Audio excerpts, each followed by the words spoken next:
happening today? What are you thinking about when you're walking down the street? Is your head in a cloud? Don't you want to know what's going on? Let's go! Checking in with Mary Lynn. Checking in with Mary Lynn. Checking in with Mary Lynn. Let's check in with Mary Lynn. Hi, everybody. It's me, Mary Lynn. Let's podcast. We have a basketball game today. We had one yesterday. Now, our schedule at the Parks and Rec basketball where we play the league was messed up because of the teacher strike. Usually there would only be one game a week, 1 to 2 practices per week and one game. But the schools were closed, so we couldn't use the courts for the games, and now they're stacked up a little bit. And my son is nervous. He's not happy about having 2 games in a row. I think it's kind of cool, but I'm an adult that's lived a lot of life, and I know about being in the zone. For him, he wanted a lot of downtime in between the games. He didn't want to play 2 in a row. And I gotta admit, he's pretty fierce out there on the court. He's fast. He's fierce. He's 10 years old. So that's the level that we're at right now. And I gotta say, I'm a little annoyed with the coach. I didn't verbalize that to his face. I'm like, hey, great, how are you?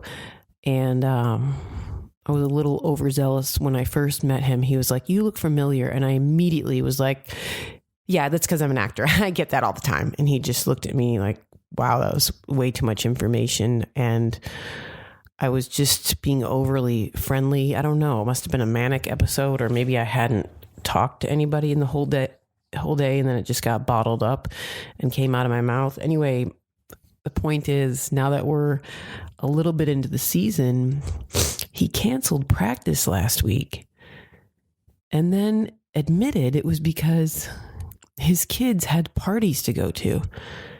And then yesterday when we started at the game and it wasn't really gelling and people were all over the place, I just kept whispering to Matt. I was like, how were those parties yesterday? You think you want to have get your team together the day before the game? No, it's probably better to go to a party. And it's weird how I just started judging this guy and the way he was coaching, and got really angry that he wasn't showing them any plays deliberately, because I watched them and I was like, these guys are lost out there. They're just shooting all over the place. They're thinking about where to go and what to do, like making up their own plays as it goes. So it's making their shooting sloppier because they're trying to think about 2 or 3 things at once instead of drilling plays with the other players, so that they get a little bit of it in their memory. Like, oh, when we do this, I go here. Instead, they're trying to think about that and put their shots up and the adrenaline of the game. And it's almost like they were all little individual, which I know you are in a game, you are individually playing, but sort of each making their own decisions instead of being together on certain plays. And I got real mad at the coach, which is kind of hilarious. And Matt was just being real cool. He had his hands in his pockets, and I kept going over to him and going, what the fuck is wrong with this guy? He's just letting him out there all willy-nilly, letting him out there, free balling it, free birding it out there. What's his problem? Does he not want them to know any plays? He's treating them like they're babies. Why didn't he teach them any plays? And Matt's like, I know. But Matt's basic attitude, which usually he's the one that gets more, especially about the details of basketball, because I don't really know what the hell's going on. But he was playing it real cool. He said, it's Parks and Rec. This is what you get. And the coach is a volunteer. He's a super nice guy. He's doing the best he can, but yeah, I got real worked up because it's like, if our family was coaching, we'd cancel the parties and get to practice. Am I right, people? Am I right? Because we want that W. I learned that last night on the Celtics Warrior game. They just call a win a W, which is hilarious because it takes way longer to say W than it does win. But it's got some swagger, and I think I'm going to start doing that, especially just when my son's hanging out with his friends, I'll go like, you guys going to get a W today? You going to go out there and W this day today? But it's true. I know nothing about sports. It's like white noise to me. There's this serious channel or radio show called Bennington, and it was really nice because the guy reached out to me because sometimes they do these polls where they ask a bunch of comedian stuff, and he asked me about my Super Bowl pick, and I was like, honestly, did not even know who was playing. I know, it's not right. And it's not American. I did not grow up in a household where sports were a thing and they weren't talked about, and I never played sports, so it just never was in my head. And now I'm kind of interested, but I still sometimes I'll be watching and I'll be focused, and then my mind will wander, and it just looks like white noise to me. Unless there's somebody sitting next to me explaining to me play by play. It has helped a little bit. I'm starting to break through. I don't know if I ever will fully. I watched a game for leisure last night with my son. I still couldn't tell you like, oh, this happened in the first quarter. I know that Draymond Green threw the ball out of bounds. I know he missed a couple of free throws, and that Steph Curry got a bunch of threes. Okay, so yeah. My point is, you would think after being married to the sports guy and basketball being in the house for the past 10 years, that some of it would sink in. And also my son being in basketball going on 4 years? I don't know. I have no sense of time. Please don't quiz me on how many years. I don't know exactly. Okay. But you would think I am getting a little bit better, but I still don't know what defense they're doing, or I never catch the fouls. Like when they blow the whistle, I can see something happen, but I'm always like, what was that? What is that foul for? I'm real slow on the uptake. And last year I can remember sitting with one mom and we were just giggle and, look at it, objectify them. Look how cute they are. Oh, they're doing so good. That was a good try. We were more that style of viewer. But there was this other mom. She's so great, a Southern belle. She knew exactly what was going on in the game, and she's very invested, and she knows how to use her descriptive words in describing the play. She's like, come on, boys, let's go Celtics. And I remember it was a close game and we had been losing all season, and she came and stood by the side of the bleacher. She was pacing. And then at one point it was, 3/4 of the game it was getting close to the end of the game. And she stood on the side and she said, God, if it is your will, I pray that these boys win this game. And it was just a little bit jarring because I'm not used to people praying aloud nearby me.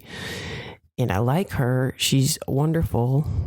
And so when that happens and I do want them to win, all of a sudden I'm like, yeah, I pray to God too, if you think that's going to help. But it was just so sweet and so pointed, and she had no problem being verbal about it. And then I remember afterwards they did end up, I think they lost by 1 point, and then coach was giving this speech, and his speech was nice, but it was lacking a little bit. Like he was like, all right, good game, guys, you did really good. And she comes in there and she's like, I'm sorry, hold on a second, I have something to say. And she stood in the center and brought all the attention to her, but it was in the nicest possible way because she was focused on the boys. She said, now you guys, you did great out there. You didn't give up. You came together as a team. You worked that defense together. Damon, don't you think I didn't see you out there? And Val, you were like a little Dennis Rodman out there. All those crazy shots. Oh, I saw you trying to get to the bucket. And Kevin, I saw your assist and you are most improved, and you held on to that ball. And she went around to each player, looked them in the eyes, called them by name, and described something great that they did. And if she could, she compared it to an NBA player, and it just blew my mind.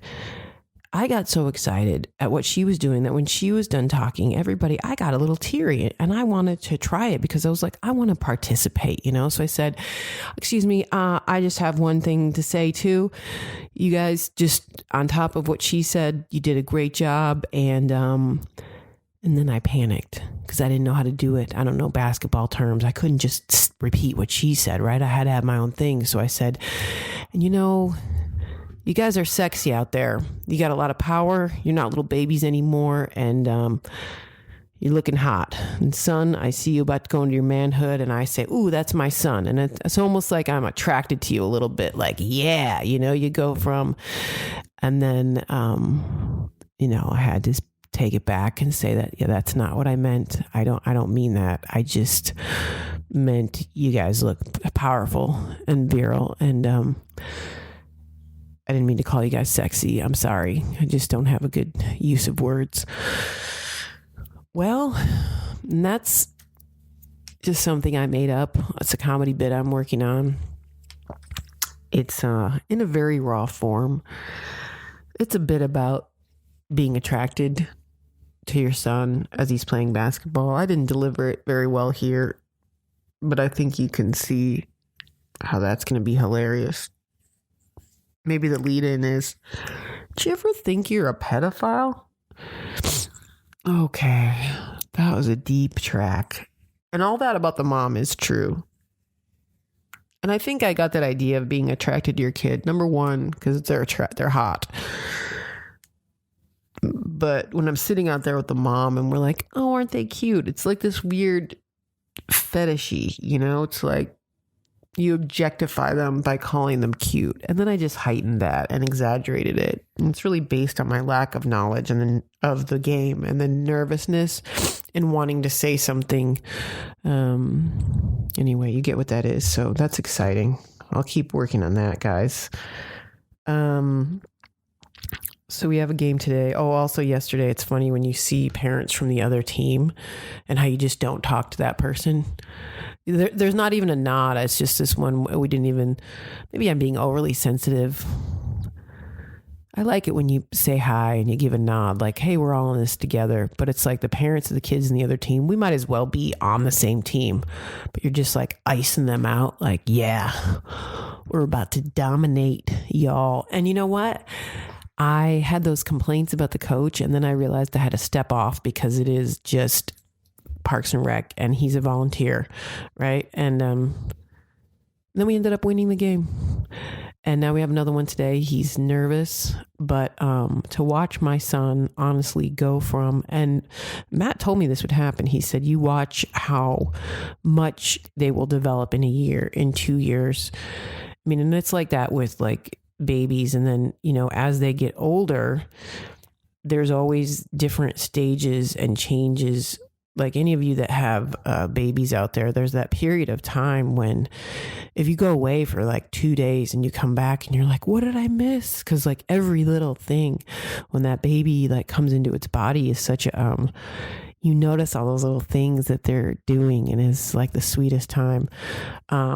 When they get older, I remember when he started, and he doesn't remember this because now he's just where he's at and he's striving to be better. But it's like, dude, I remember when you couldn't even really dribble the ball and you'd get so upset because in your mind, you wanted to win and dominate, but you really didn't even. And it was like, that was scary because I watched the emotions and the desire to play when the fundamentals aren't not scary, but it's like, he would get really upset, and it was hard to explain to him, like, you got to take it easy and go easy. And Matt told me, he's like, no, you know what? That's a good thing because he's got a passion and not everybody has that. And sure enough, he's 10 years old, and he did this thing yesterday that had to be explained to me. Now, I'm not even going to explain it right, but the coach yelled from across. This coach is so funny. He's really a sweet guy, but he kept, like, he was sitting down and he kept going, spread it out, guys, spread it out. And I was sitting over there cursing, like, what the fuck? Would you give them some plays? Like, don't sit there and just tell them to spread it out and get to the basket. But then later, I forgot what made him so mad. He didn't get it in the basket. And then this kid ran into him and didn't get fouled. And then Val went over to the sidelines and like kicked the chairs. And I saw the coach from across the way kind of put his hand on his back and softly say a couple words to him. And I was like, damn, like that's why part of why Matt didn't coach this year is like let Val have to deal with his emotions in the game and then just watch the coach deal with him. I was like, all right, you got some points back in my book for, I don't know what he said. And then also for my son, watching him get that hot-headed and that passionate and that upset and then work through those feelings and calm down and get ready to get back in the game. It's exciting and it's cool to see them to develop. And yeah, that was Matt's point. He's like, you can't teach that to someone if they're like hot-headed and just because they care and they're driven. And so the other thing that was a cool move was that he fouled, but he did it at the right time and in the right way, that it was at a certain point in the court past the halfway line so that the other team, the ball went to them, but they didn't get a free throw. Is that right? Get back to me on that. So that was really cool. And then the coach yelled out, "Good job, Val. Smart play." And I was talking to my friend later and he's like, yeah, smart play. Learn how to buck the system, learn the loopholes. And we laughed and laughed. Learn a way to get around the system. And then Matt said that he liked the refs of this game because it's like his pet peeve when they call everything because they are younger. And Matt's like, don't call every little thing that they're doing wrong. Like, let them play. And he was right. I noticed like a good flow to the game yesterday. So hopefully we'll have those same refs again today. And again, you got to appreciate everybody because it's, I get really invested. I want my kid to win. I don't get like basketball mom in that way, like you gotta win. And that I don't get like, I feel feelings of competition but I don't, get ugly in that way. But I would say yesterday was the first time where I was mad at the coach I felt he was leaving them out there with no plan sort of, and that they weren't able to come together. But yeah, I had to check myself a little bit. I get it. We got to take it easy. So I'm excited to see what happens today. That Roger Stone in the news yesterday. I actually didn't even tune in. I saw the clip of him being arrested. By the time anyone listens to this, it's so much happens in every day. But on CNN, they were talking about, Roger Stone in his polo shirt, and he had shackles around his wrists and around his ankles, and they were back and forth, like if it's justified to pick him up in the middle of the night like that. And some people were complaining that they thought that was overly dramatic, and it's like, I don't know what the hell is going on. There has to have been a reason why they did that, right? And he's out on bail, and they must have done that because they wanted to surprise him to try to get more information, like if there was information in his house. But on the other hand, everything that he probably has already, these guys are professionals at like hiding stuff. So must be just really weird to try to sift through and find that information. And maybe it was dramatics to arrest him like that instead of just asking him. But him flashing those Nixon signs, I don't really get it, man. Are we like living in some, like that's a caricature? Like, why would Nixon be your hero?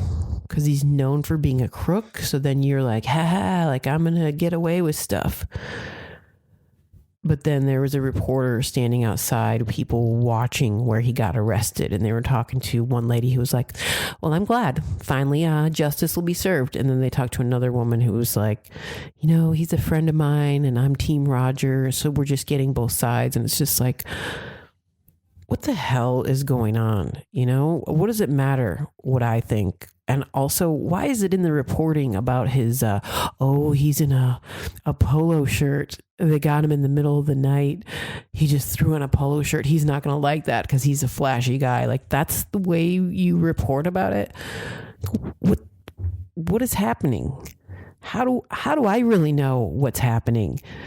Do I think they're all shady all the time and that they hide stuff? Yeah. Do I think they deliberately were looking for those emails and that they were gotten, through WikiLeaks, with the help of the Russians? Do I think that they sabotaged? Yes, it's been proven that they probably did influence the election. And do I think that Trump was going to build that and has all kinds of like scammy money things that he does? I don't know if it's outright laundering, probably. But what about all the people around him that allowed him to be in the position to be elected in the first place? The whole thing is dirty and shady on both sides all the time. And, whether you think he's somebody that didn't think he was going to get elected and like he's a light criminal, or whether you think he's completely guilty of obstruction and collusion. I mean, they're all definitely guilty of lying and like fudging stuff, paying off people, trying to get information, trying to damage the other person. They're all guilty of that. Will they find hard evidence of something else? I don't know. Maybe not. Is he diabolical? I don't know. Is he a puppet to being influenced by Russia and their interests? Yeah, probably. The scariest part is we don't really know. A friend of mine had her stuff combed through by the FBI and her take, and she's done nothing. Her take on the whole experience was that methodology where they look for anything to connect you to something that could possibly be bad is just exhausting and painstaking. And she's saying, if they're looking for something, they're going to find it and they're going to bend it in that direction. It's really hard to prove blatant stuff if it's not findable. And these people are professionals at hiding stuff, professional businessmen. And we have problems in our society. Stuff isn't transparent. People lie to get ahead. People aren't always nice.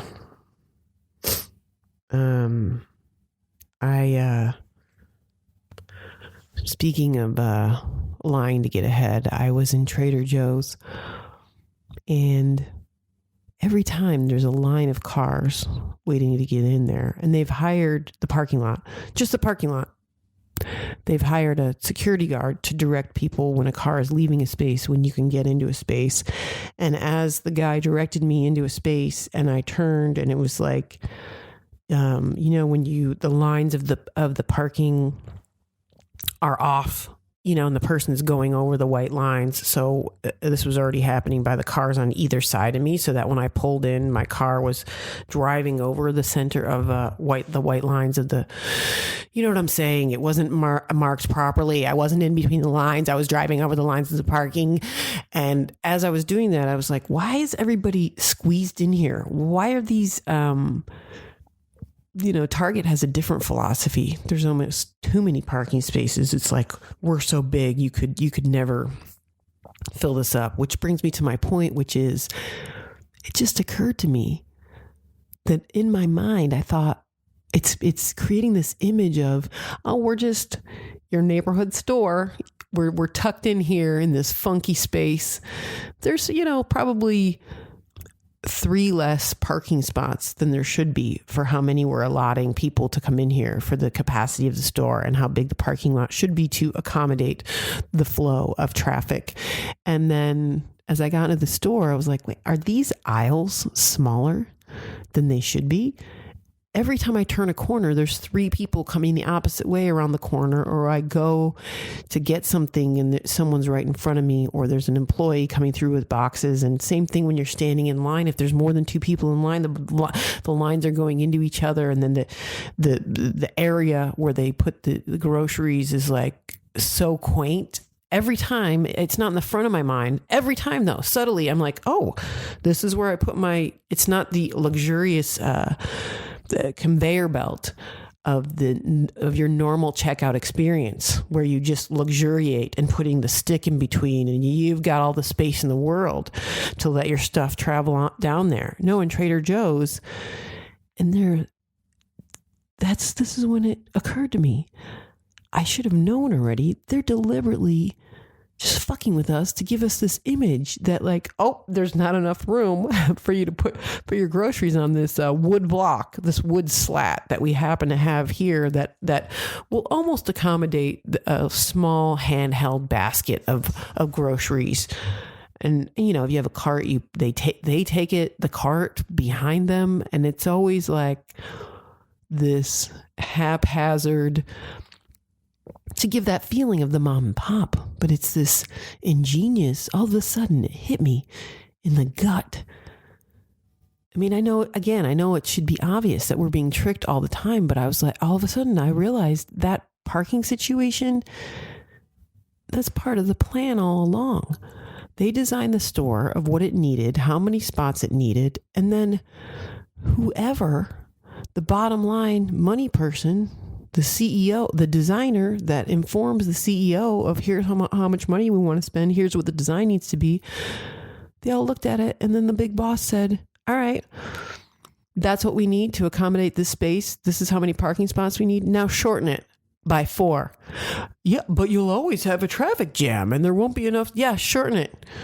Make it just a little bit off. Make every parking spot just a little smaller than you want it to be. And then there'll just be that one funky spot, those couple of spots that just bleed over so that just ensuring that it'll always be like a crunch in there.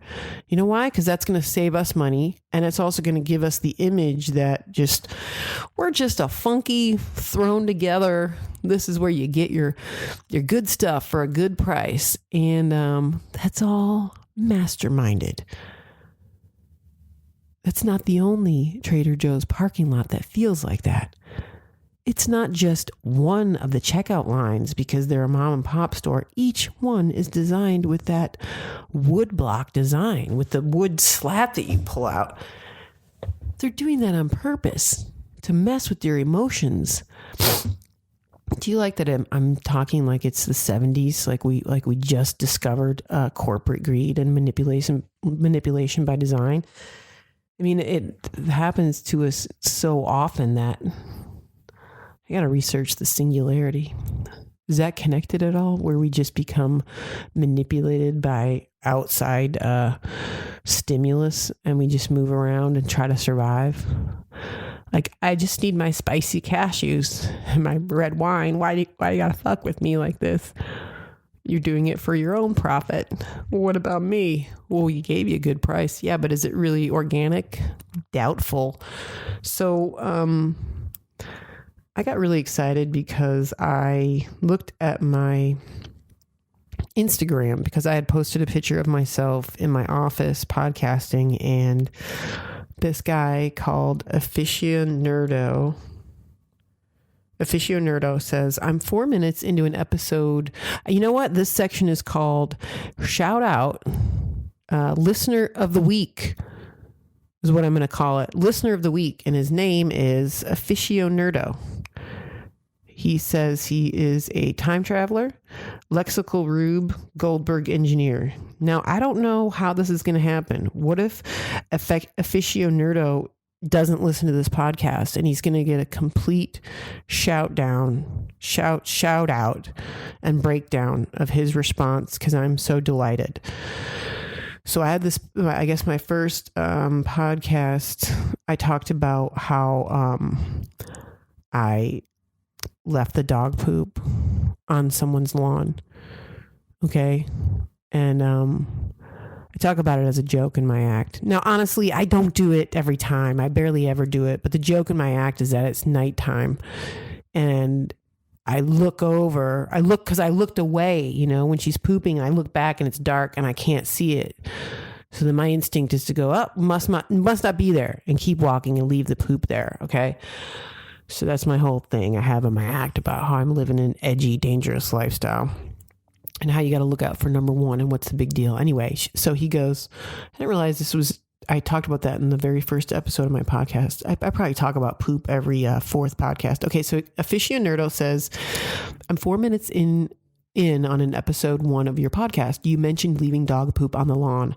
I have a trick I like to call the Kaiser Soze, which I use on the lawns of my enemies, or when I'm too far from a trash can. I make a big show of pulling out a poop bag, dragging it over to the ground near my dog's leavings without actually picking up the mess.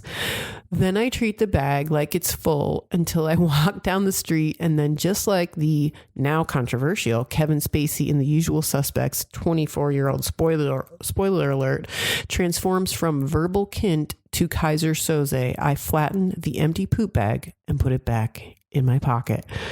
And if anyone figures it out, it's too late, because by then my dog and I were in the wind.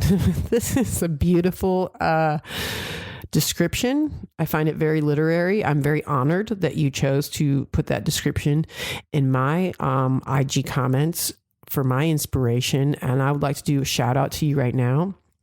And I'm looking at your feed, Aficionerdo, AFICIONERDO. Give him a follow if you like dogs and you like cool dudes. He does something with kale in a jar. So maybe he's healthy, or he's his own Trader Joe's. His dog, Bridget, is there's a great picture of her lying in what he calls debris and waste. There's a picture of him making his own cold brew coffee. Looks like a pretty cool dude. The kale thing. What the hell are you doing with kale, Aficionerdo? He goes, this morning was enough fresh kale to fill a paper shopping bag, a couple pounds of kale, 3 ounces of powder. Yeah, I don't really understand this post. If he's making powder on purpose, I mean, I'd have to do a real deep dive to see what the hell he's doing with this kale. One is a picture. This is really beautiful. This is one of these simple posts. It's a branch from his yard, and he says, man, nature is beautiful. Even a scrap from my yard is a sight to behold. And it's got these great, where the wood has been cut, circles of the growth of the tree. It's really beautiful. And shout out to you. I want to say thank you for, and there's one where he says goodbye to his dog. We all know how that feels. He says he had to say goodbye to his dog named Morton, who was well cared for. He was a little hellraiser, but he really connected and learned a lot about life. This is really sweet. I'd like to give a shout out to me for doing my first, and a shout out to you for this whole section of the podcast called Listener of the Day. Thank you so much, Aficionerdo. Starting on May 1st, I'm still on his feed. He took a picture. This is kind of funny, and I totally agree with you. It's a picture. It says it's from Luxury Nails, and he just took like a picture of an announcement at the business. It says, starting on May 1st, we will no longer accept appointments on Friday, Saturday, and Sunday. The weekends will be reserved for walk-ins only. And he says reserved for walk-ins seems contradictory. I feel you on that. But now that I think this through and I say it out loud, I have to say I am that person. Oh, I love a nail walk-in. So you got to understand a lady's logic, because and men who like manicures and pedicures, I don't like to make an appointment for stuff like that, because I don't. It's not something that I have to have. I don't have the time to have that be a regular thing. I can only get it when I have the time and as like a luxury add-on to my life. So I need them to accommodate me in my walk-ins. So I actually understand that sign, but that was kind of funny. I agree with where you were going, but I understand that business model, because it's probably more of their business is the walk-ins. Am I right, ladies? I'm perpetually getting getting out of jail. The Jail of Life. Oh, I meant to talk about Schopenhauer. This is good though, because I'll do some more reading about, because I'm going to be in Connecticut on Valentine's Day. Matt was hilarious. He's like, you on stage talking about love, people who come out on Valentine's Day, you should do it. It's going to be great. And I just looked at him and he goes, well, we never do anything anyway. And he laughs. Oh, you got to love. So yeah, I was talking to my friend about, because he was saying that Schopenhauer is the one that said that you can't know love unless you know hate. And I just watched this YouTube video real quick. That's how we learn, right? Instead of reading his books, I just watch a summary on YouTube, but it was about how he was the first philosopher to bring in the teachings of Buddha, and it influenced his thinking. And so that's where he gets that love from hate thing. But he's pretty hilarious because he talks about who we're attracted to is biological. So he came up with that, articulated that we are oftentimes attracted to somebody that isn't necessarily going to make us happy or be a good match. In fact, oftentimes we're attracted just because we want to make good offspring, because that's the drive of life, to move forward. And he talks about how miserable life is. And it says in the end of his life, he ended up with his poodle, and that the neighbors called it Mrs. Schopenhauer because he was unlucky at love. Anyway, more to come on that and the love set that I will be preparing, and one more basketball game today. Wish us luck. I've only had 2 cups of coffee. Maybe I'll have 3 more. Okay. Thanks for tuning in. Hope you're well. Hope you are not too cold wherever you are. We are at a beautiful 70 degrees here in Los Angeles. People were collecting oranges from their tree yesterday, a full bag. So we don't get much of a winter here. We like it when it rains. So hopefully we'll get some more of that. And take care. Bye.